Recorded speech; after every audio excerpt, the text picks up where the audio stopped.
शिक्षण क्षेत्रातील ताज्या घडामोडी पहा फक्त KB न्यूज TV महाराष्ट्र या चॅनलवर। विद्यार्थ्यांच्या बँक खात्यावर जमा होणार 1.5 कोटी रुपये। निवासी उपजिल्हाधिकारी शोभा जाधव। दुष्काळी भागातील इयत्ता 10वी-12वीच्या विद्यार्थ्यांचे परीक्षा शुल्क माफ करण्याचा निर्णय शासनाने घेतला आहे।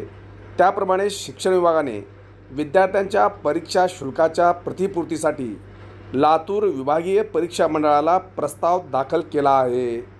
तो मंजूर होता जिल्ह्यातील 38,587 विद्यार्थ्यांच्या खात्यावर 1,65,29,500 रुपये जमा होणार आहेत। जिल्ह्यात 2023 मध्ये अत्यंत कमी पर्जन्यमान झाले आहे। यामुळे शासनाने धाराशिव, लोहारा, वाशी तालुक्यासह काही मंडळात दुष्काळ जाहीर केला आहे। या अनुषंगाने दुष्काळी भागात सवलती देण्यात येत आहेत। याचाच एक भाग म्हणून 10वी-12वीच्या विद्यार्थ्यांचे परीक्षा शुल्क माफ करण्यात येत आहे। यामुळे शासनाने विद्यार्थ्यांच्या परीक्षा शुल्काची प्रतिपूर्ती करण्याचा निर्णय घेतला आहे। त्याप्रमाणे विभागीय परीक्षा मंडळ लातूर यांना प्रस्ताव दाखल केला आहे। यामध्ये 10वीचे 22,439 तर 12वीचे 16,148 विद्यार्थ्यांचा समावेश आहे।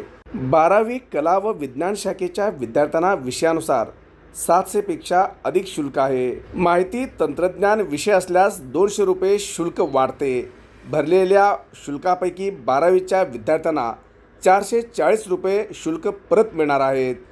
उर्वरित रक्कम प्रशासकीय शुल्क 20 रुपये, गुणपत्रिका 20, प्रात्यक्षिक 15, MCVC प्रात्यक्षिक परीक्षा 30, माहिती तंत्रज्ञान विषयाचे 200 यासह इतर कागदपत्रासाठी शुल्क कपात केला आहे। दुष्काळी परिस्थितीमुळे 10वी-12वीच्या विद्यार्थ्यांचे परीक्षा शुल्क परत देण्याचा निर्णय शासनाने घेतला आहे। शासनाच्या सूचनेनुसार शिक्षण विभागाने दुष्काळग्रस्त भागातील विद्यार्थ्यांचा शुल्क अहवाल पाठविला असून लवकरच विद्यार्थ्यांच्या खात्यावर 1.5 कोटीचे शुल्क परत मिळणार असल्याचे शोभा जाधव, निवासी उपजिल्हाधिकारी यांनी सांगितले।